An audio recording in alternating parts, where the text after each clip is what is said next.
I've done a lot of monitor reviews, and I often talk about features like LUTs, false color, waveforms, vector scopes, peaking, and tons more. Today we're going to go through what each of those things actually mean, why and when you'd want to use them. So let's get into it.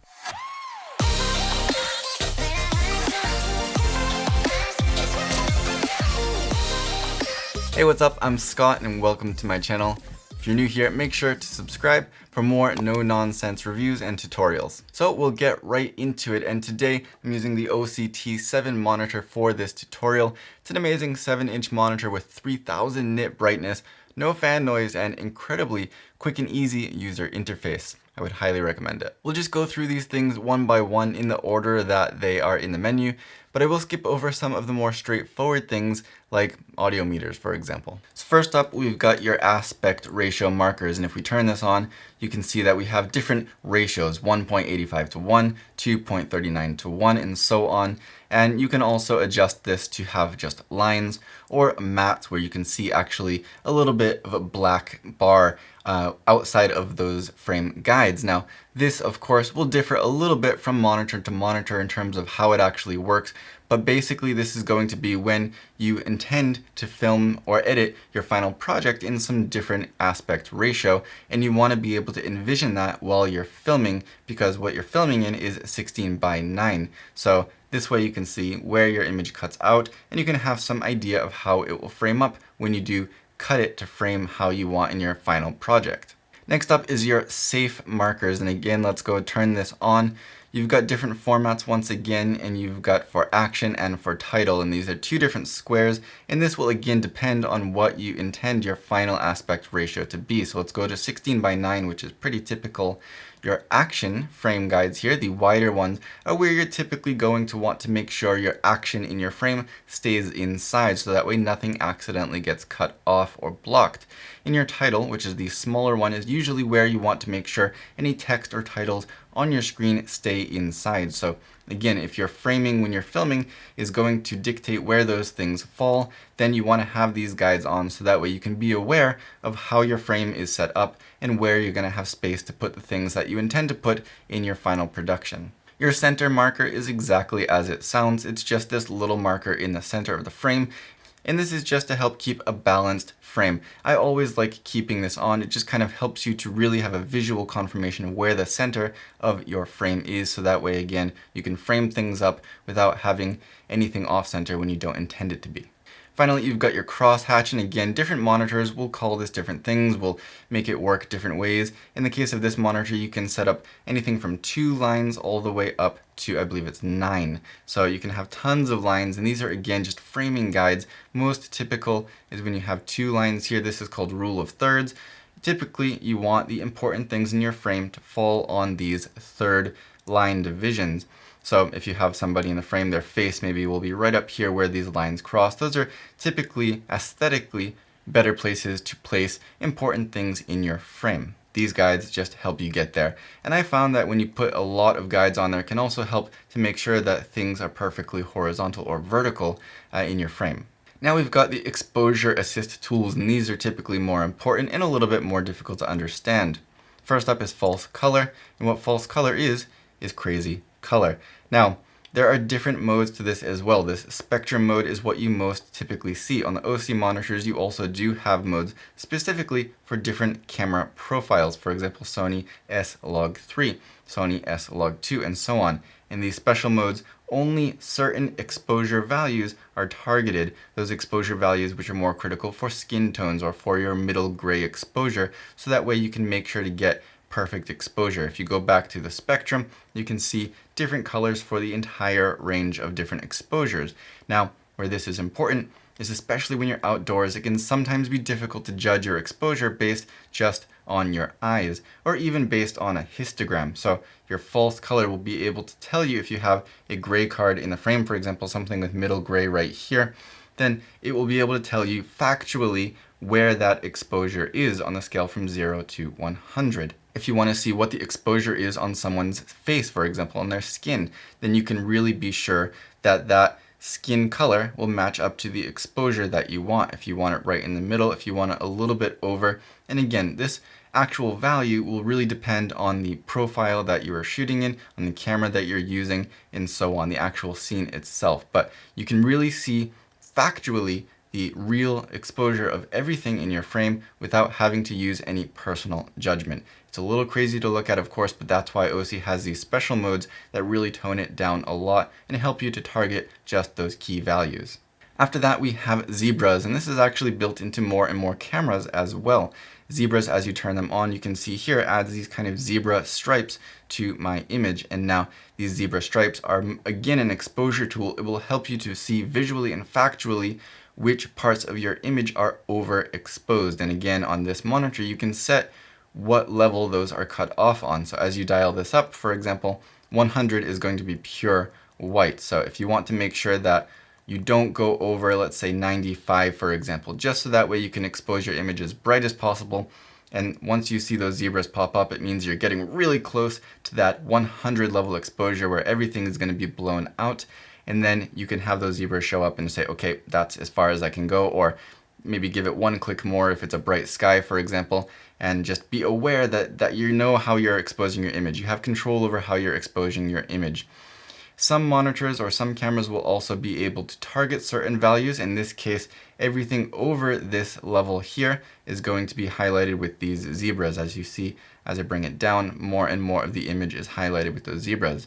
Some monitors, some cameras can also target certain exposures. So instead of everything over 50, you can have zebras displayed on only 50 plus and minus 5, for example. And again, this level, the actual number, is going to depend on what you want to use these for. If you want to make sure that you just don't clip your highlights, usually it's around 90, 95, whatever, depending on your profile, and these will show up only on the brightest parts of your image. Once again, keep in mind that when we're talking levels here, 0 is black and 100 is white. Next up is your histogram, and this is the most basic of these exposure assist tools. You can see this on pretty much any camera. You can also see this on most editing programs, Photoshop, Lightroom, Final Cut Pro. All of those things will have, of course, histograms.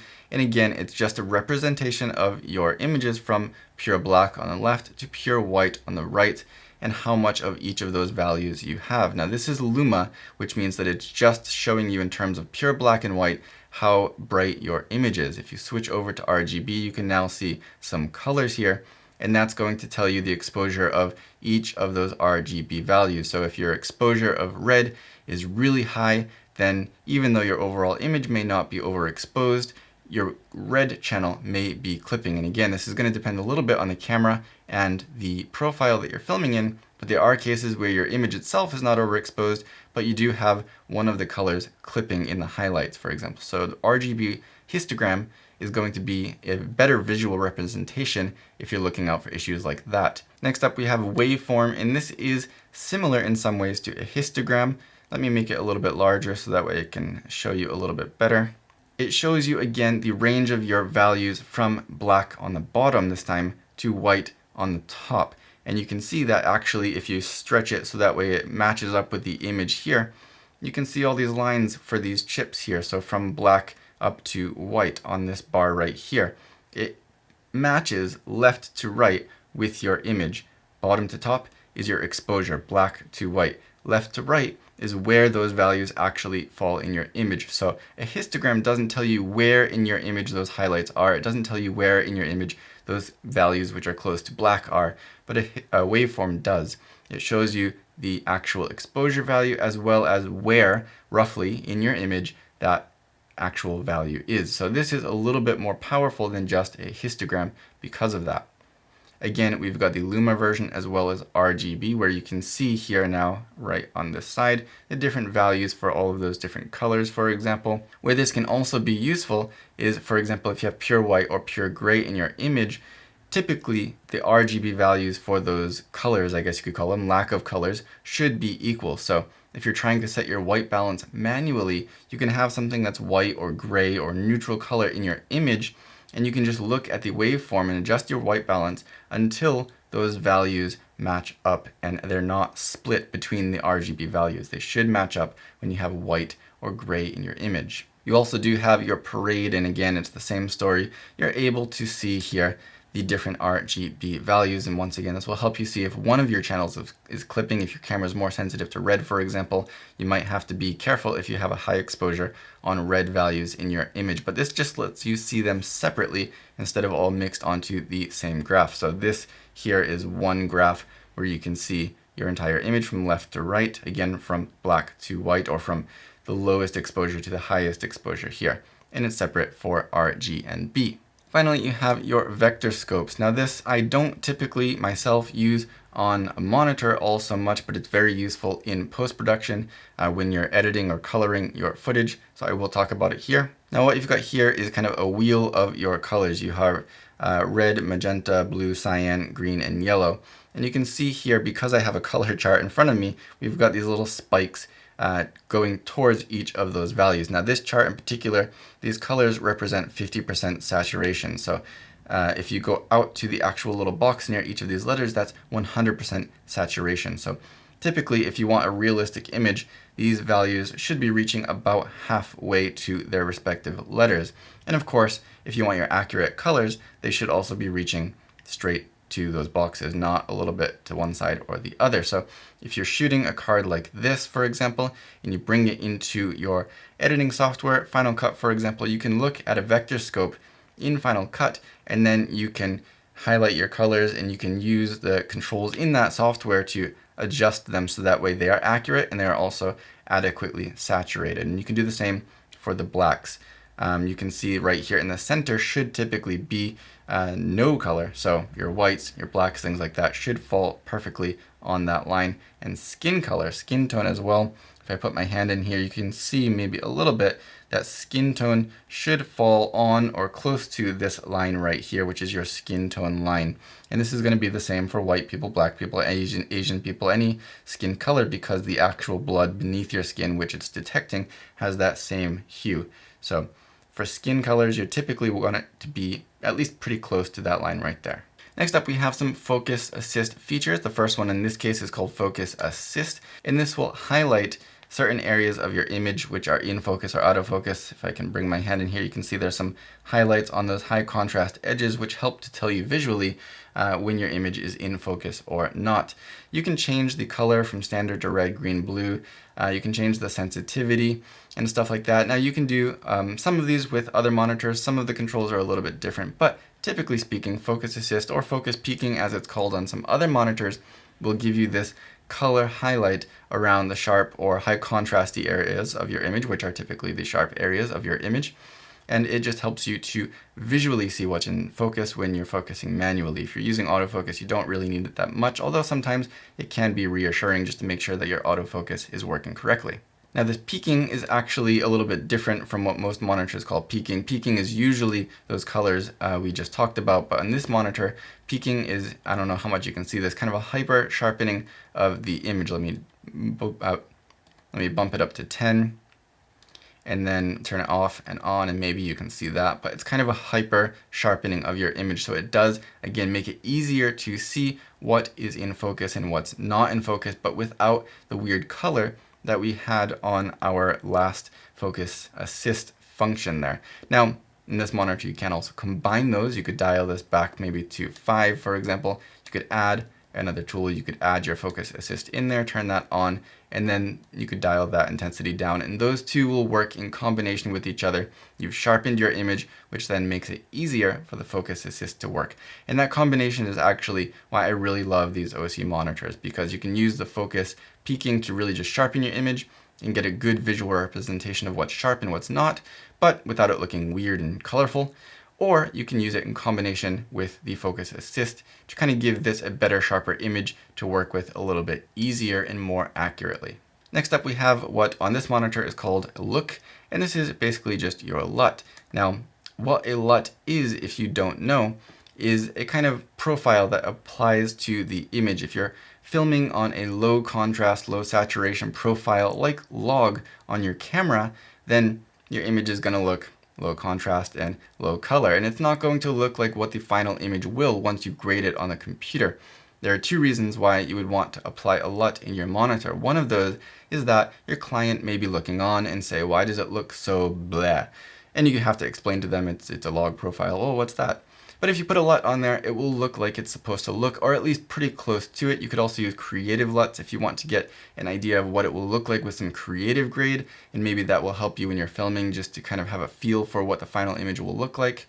But that is one of the purposes. The other is if you have a very low contrast profile, which this is not. This is a little bit low contrast right now, which I'm using, but if you have a very low contrast full-on log profile, then it's going to be hard for those assist features like focus peaking to actually find those contrast edges in your image and show you what's in focus and what's not. So those focus assist functions are based on contrast in your image, and if you have no contrast, they're just not going to work. So if you apply a LUT, that will make your image more contrasty, and it will make it much easier for those focus assist functions to work properly. Again, how this works in different monitors will be slightly different, but with this monitor you have some built in. You can load some with a USB. We just go ahead and turn them on or off, and I don't have the appropriate LUT loaded into here right now, so I can't really show you, but basically depending on the profile that you are recording with, you can apply a LUT to bring that into a more standardized image, or a creative LUT if you want to. Some monitors will have some built in. Some monitors you'll be required to, or you'll be allowed to, load your own custom LUTs, for example with a USB or a SD card. This is one of those monitors that can do that. I just haven't yet because I just recently got this Sony camera. But this is how you do it. And again, it's just basically to turn on some color profile. Let's turn this on and just kind of look, you can see how it adds more color contrast. This is obviously not an appropriate LUT, but it will just affect how your image looks. If you're filming in some kind of standard color profile on your camera, not log, not low contrast, not anything special, then you basically don't have to use this. So I hope that that cleared up any questions that you might have about the different functions that people talk about when reviewing monitors, or what certain settings on your own monitor actually do. And now you can make the most of these things, which do make filming even easier. If there's anything I missed though, or any remaining questions that you would like to ask, please don't hesitate to let me know down below, and I'll do my best to get back to you. Thanks again for watching, and don't forget to like, subscribe, share, all that good stuff. See you next time.